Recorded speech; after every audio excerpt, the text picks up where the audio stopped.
how good this E63 coupe is.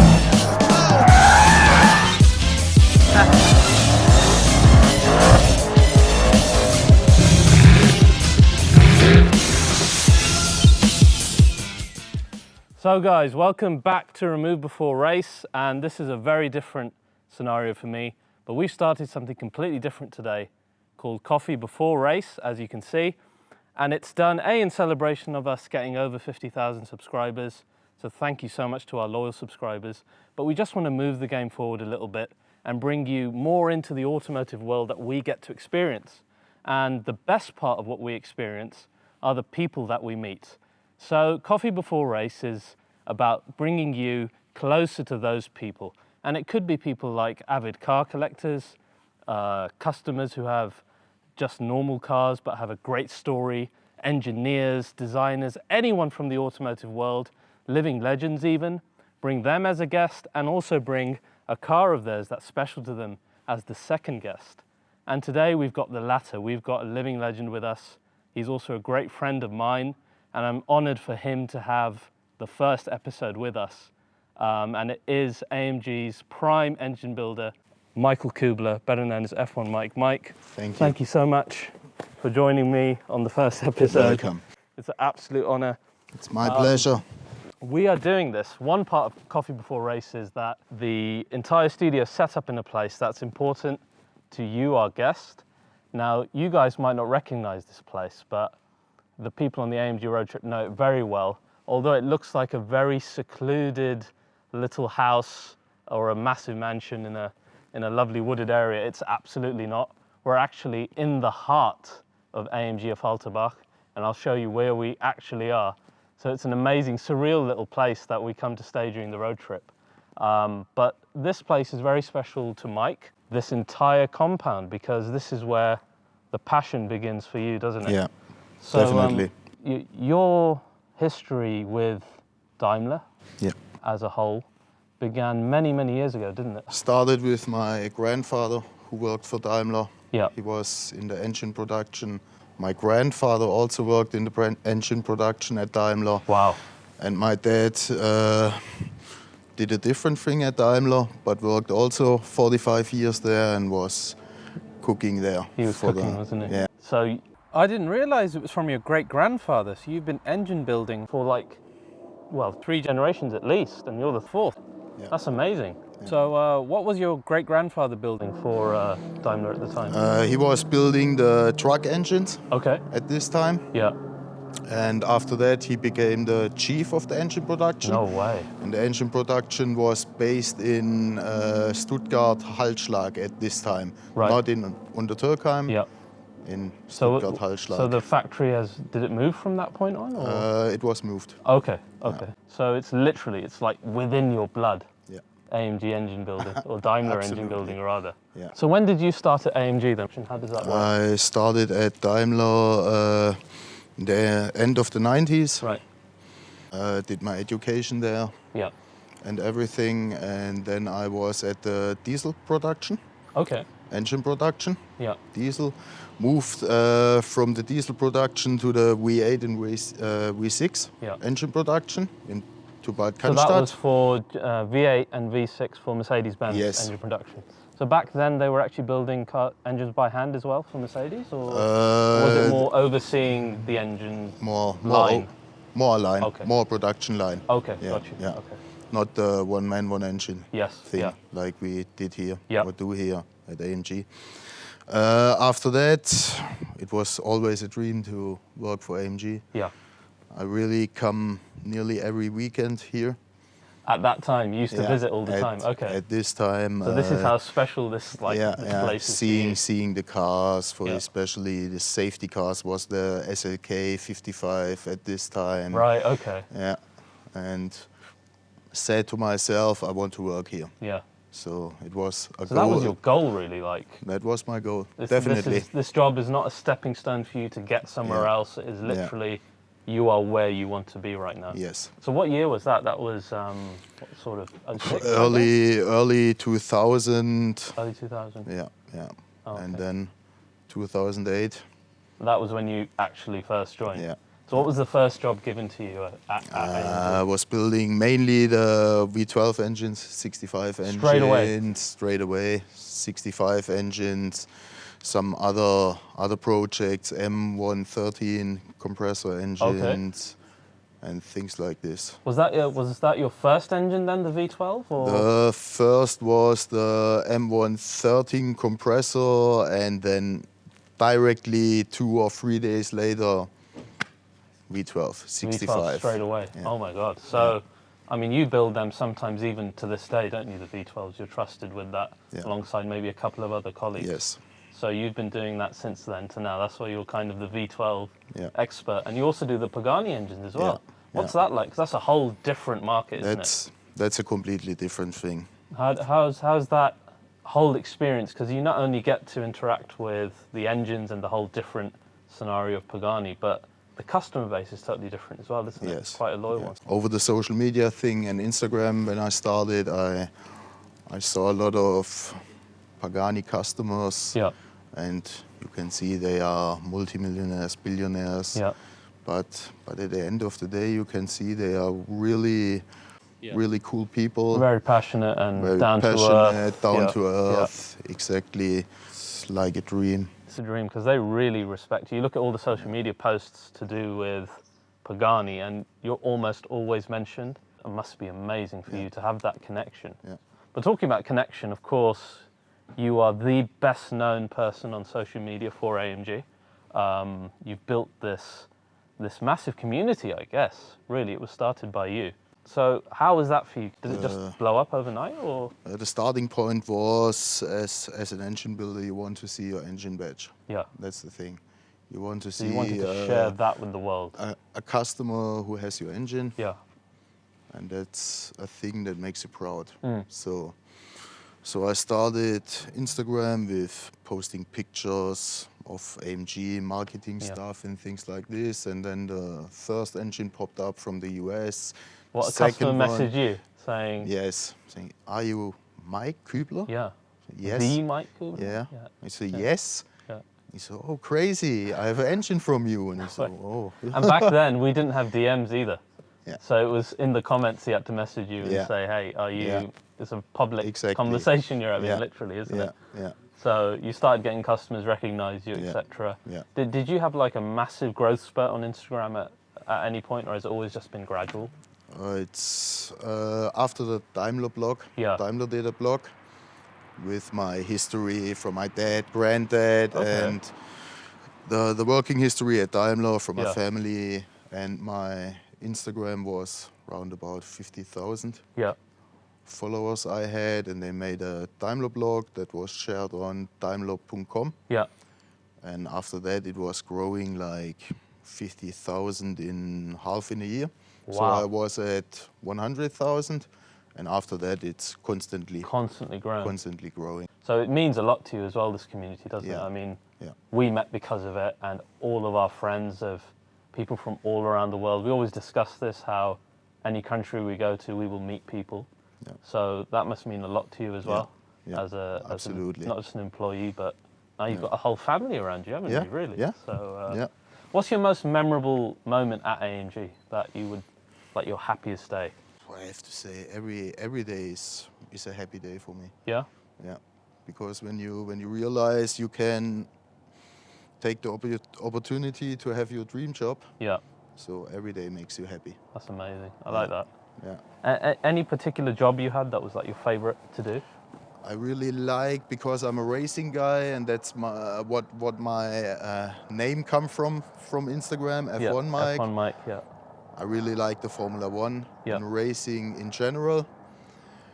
And the job to build a GT3 engine was that's the one. Quite a big thing for me. And you actually enjoy building it because it's very difficult as well to do those engines. Right, the other thing I wanted to ask you was your car history, because very recently our second guest here is the E63S monster that you call... The Hammer. The Hammer, because it is the Hammer, and obviously it links back to the old Hammer. Gorgeous, gorgeous car. We'll go over that later when we go for a little drive in it, but this is what number Mercedes is this for you? The 25th. 25th Mercedes of you personally. Yeah. So personal anniversary. Personal anniversary. So a special car, this one. Yeah. So it should be the E-Class. What was your first car then in terms of? First car was a A-Class. An A-Class? Yeah. Okay. A-Class. Which one was it? The Elk. The Elk one. Really? Yeah. I had the same one. A160. Okay. But still AMG rims. Ah, good man. Actually, truth be told, my first car was a Skoda Fabia that I learned of. Yeah. But the first car I had was an A-Class with a semi-automatic. Okay. Without the clutch. I had the real manual. You had the proper thing, yeah. Mine was a bit of a sissy's car, to be honest. But we actually have some more bits from you. So, looking recently, that was what, your E400? Yes. Was that a memorable car for you? Definitely. Yeah? Definitely.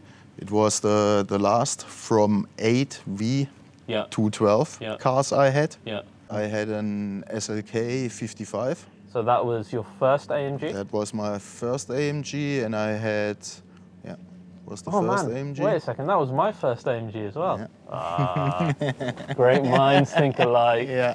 That engine was a hell of an engine, wasn't it, in that car? Absolutely. Naturally aspirated. What an engine that was. And I love the shape of that car. It was just a really special shape. I don't think the ones after has really done it justice. After the SLK, not until the C63S sedan. This monster. Yeah. This very, very special car. Yeah. Yeah. So did we have a name for this one? The White Knight. The White Knight. Oh, hang on. I think I named that one, didn't I? Yeah. So this was one hell of a car, wasn't it? This was a big game changer. Yes. I think for you. Yes. How did you feel about it when you first drove it? Because we were all a bit worried about 4 litres and all the rest of it, in the customer base. I really, really love it. The sound is crazy on the run. Unbelievable. I really love the sound on the run. Just the way it rumbles. Yeah. The 204 never did that. Yeah. Not what. And I always said to other customers, you have the natural aspirated feeling in this engine. Absolutely. Because of the hot V. The power curve is natural. And you have the power, the turbo punch. Yeah. Also, so. Best of both worlds. Best of both worlds. And then where did we go from there? Then we went to the Coupe. For me, I love your E-Class, but that's my favourite car of yours. Yeah. Today. Special car. Special car. That was the White Shark? Yeah. The White Shark? Hard thing. This car is a hard thing. You miss it? Yeah. A little bit? Absolutely. Absolutely. Like I said before, the anniversary car had to be an E-Class. It had to be an E-Class. Yeah. It's because of the history as a kid. I can remember my dad has so many V124s. So for you, it totally made sense. It was really, it was fate, really. Yeah. Because this was the a thing I had to have this car for the anniversary car. And I mean, what a car this one is. I mean, it is an absolute monster. Right, I've got some topics that I thought that we could discuss that are relevant to the car industry and to AMG customers today. And the first one is this entry-level AMG niche at the moment that is growing. And very recently, and it's topical, so I wanted to talk about it, was the A35. So what's your take on this? As purely, I want to make clear that all of Mike's views here are his alone and they're not Daimler's views or AMG's views. So your personal view on, say, the A35, what do you think? I really like the car because on the previous model you had the A250 and the A45. Yeah. And there was between like 150 or 160 horsepower. So there's a massive gap there, isn't there? And the A45 was a monster and the A250 was a mouse, really, in comparison. In comparison to an S3 on 130 from BMW in this conversion. So that car, I think it's a safe one. It's a good bet. It exists. But then we've got a lot of others where, for example, we've got E53. We've got recently announced GT43 and a lot of keyboard warriors saying, oh, this is diluting the brand of AMG, etc., etc. What's your view on that? My personal opinion is it's a very nice way to become new customers into the AMG family, because not everyone can afford the 63. Because there is a big difference in price. There's a big difference in power. But you also have, it's a real AMG, the car is developed here. Yeah. And got AMG brakes, suspension, engine tune, gearbox, everything, software, steering wheel. The complete car is developed from the same guys who are developing a 63. So you will get the complete package. Yeah. No, I agree with you. And I think just like you said on the A35, there's such a gap because the 63s now, they're adopting the GT3 racing grille. And to me, this signifies the fact that they're becoming crazier and crazier, closer and closer to the GT each car is getting. I mean, you drive that, and then you drive an AMG GTR. You're not shortchanged driving the E63. That's how good these cars are now. The other thing was then this rise of hybridization in terms of pure electric cars. What's your view on that as an engineer and a customer? The hybridization in together with a normal engine, it's an amazing thing. It could be very special, couldn't it? Yeah, yeah. And I experienced that a bit in the E53 where you've got an engine and then suddenly EQ boost adds 250 Newton meters and 20 horsepower whenever you need it. Yeah. It's like, holy crap, it's amazing. Yeah. But what about then pure electric? My personal opinion, the world is not ready for this. The building process of the batteries, where can you charge your car? The plugs are not standard. Yeah, So there's a lot of things. You have to make the environment ready. And for the cities and for the big cities, I think it's a good thing. Yeah. Or people are coming to the city, are staying 1 or 2 days. Car sharing, car to go, for example, from Daimler. Yeah. Take a car, take an electric car. Yeah. Make your Makes a lot of thing. sense. Yeah. Make your thing in the city. The self-driving thing. Yeah, autonomous was actually going to be my next question. I would prefer to drive the car by myself. Yeah.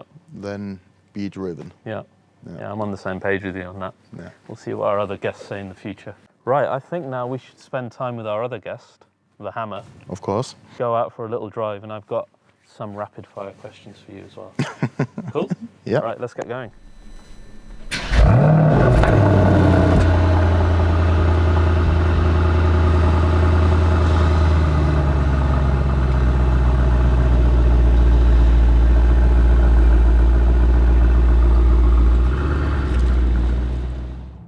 So what was your first impression of this car then? When you... On the run, it's crazy.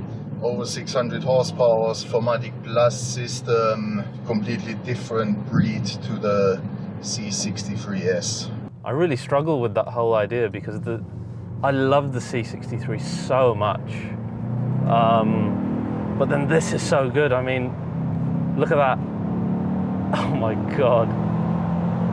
This is the best all-round and the best sedan on the market, in my opinion. Do you think the GT63 has a chance of... GT63, or is that named as a coupe, and I think it will step up the game. I think so. Yeah. I think that's going to be a really crazy car. Crazier than this though? Oh man. Now regulations have changed a bit, so there's like the new particle filter in this car. This is the facelift. You can see lovely brand new steampunk style AMG steering wheel here, which you're very lucky to have. Yes, definitely. Since June last year.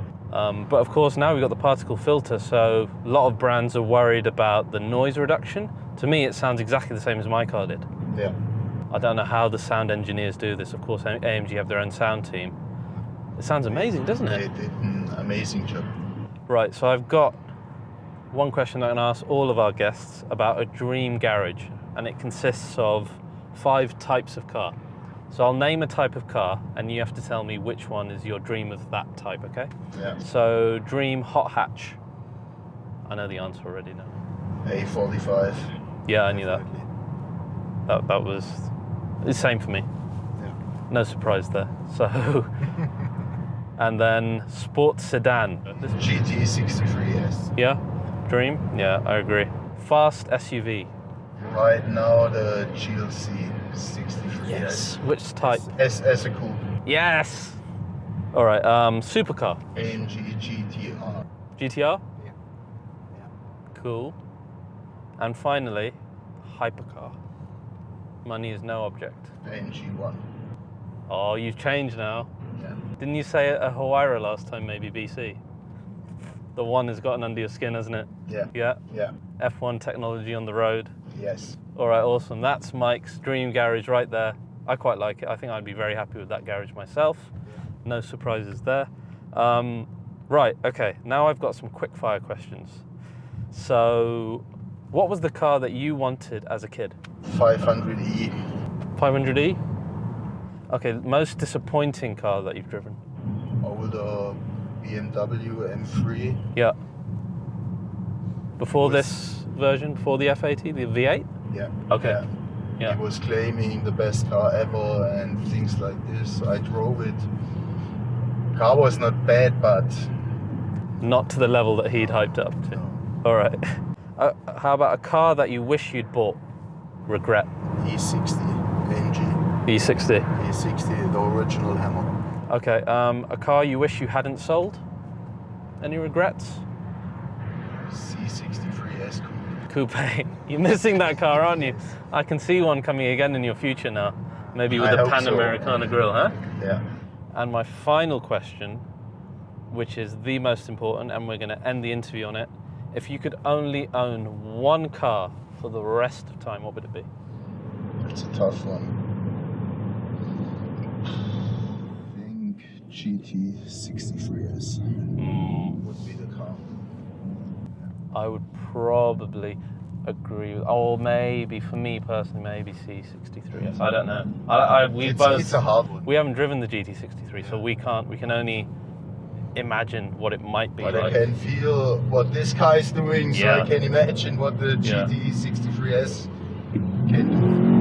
And on that note, guys, I hope you enjoyed the first Coffee Before Race. So please do like and subscribe, and we'll see you guys next time. Bye.